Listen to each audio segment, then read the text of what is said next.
ଆଜି ରାତିର 10ଟି ବଡ଼ ଖବର। ଆଠଗଡ଼ରୁ ଭୁବନେଶ୍ୱର ଆସୁଥିଲା ଦେଶୀ ମଦ। ଚନ୍ଦକା ପାଖରେ ମାଡ଼ି ବସିଲା ଏକ୍ସାଇଜ୍ ମୋବାଇଲ ସ୍କ୍ୱାଡ୍। 850 ଲିଟର ମଦ ସହ ଇନୋଭା ଗାଡ଼ି ଜବତ।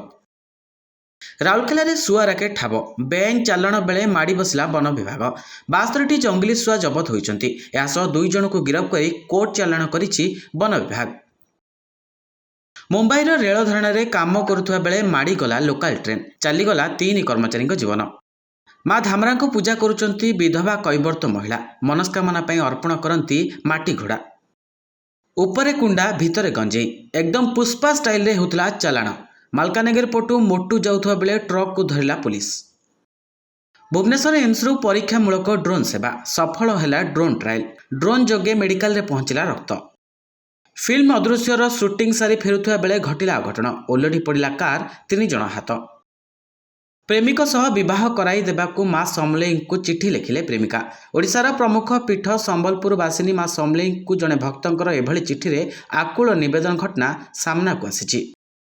ମହମ୍ମଦ ମୋକିମ, ଚିରଞ୍ଜୀବ ବିଶ୍ୱାଳ ଓ କୃଷ୍ଣଚନ୍ଦ୍ର ସରଗିଆଙ୍କ ଉପରୁ ହଟିଲା ନିଲମ୍ବନ, ହଟାଇଲା ରାଜ୍ୟ କଂଗ୍ରେସ। ମହମ୍ମଦ ମୋକିମ, ଚିରଞ୍ଜୀବ ବିଶ୍ୱାଳ ଓ କୃଷ୍ଣଚନ୍ଦ୍ର ସାରିଆଙ୍କ ଉପରୁ ହଟିଲା ନିଲମ୍ବନ ହଟାଇଲା କଂଗ୍ରେସ। WPL କାର୍ଯ୍ୟସୂଚୀ ଘୋଷଣା। ଦିଲ୍ଲୀରେ 17 ମାର୍ଚ୍ଚରେ ହେବ ଫାଇନାଲ। ଆଜି ରାତିର 10ଟି ବଡ଼ ଖବରକୁ ଏଇଠି ରଖୁଛୁ। ନମସ୍କାର।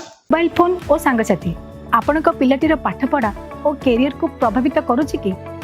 ଆପଣ ସେଥିପାଇଁ ବିବ୍ରତ କି? ତେବେ ଆଜି ହିଁ ଆସନ୍ତୁ ଆପଣ ଚାହୁଁଥିବା ମନ ଲାଗି ସମ୍ପୂର୍ଣ୍ଣ ଆବାସିକ ସ୍କୁଲ।